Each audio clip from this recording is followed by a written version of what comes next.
За энд буулгаад уцтаа. Хятадд ирсэн юм шиг байна.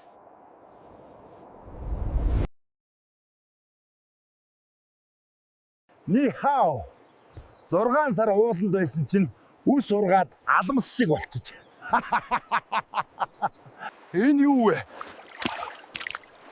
Алт толоод чаачуу.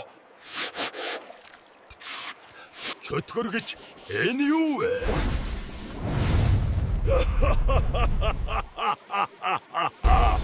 Би Бэрд байна. Чиний 3 хүслийг биелүүлж өгье. Би Фуког явж байгаа.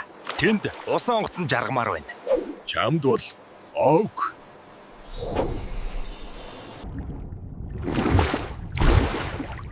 Чиний хүсэл одоо 2 үлдлээ.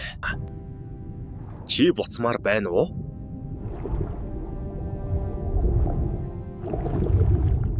Одоо ганц хүслээ бодож хэлээрээ. Утга нь өөрөө гоё л доо. Гайс, сүүлийн хүслээ юу гэх вэ? Комент хэсэгт бичээрэй. Баярлалаа. За гайс, контент таалагдсан бол фоллоу хийж дэмжээрэй. Лайк дараад шеэр хийгээрэй. Баярлалаа. Тэгээд бас комментоор урмын үг хайрлаад дараагийн цовруулаа үзээрэй.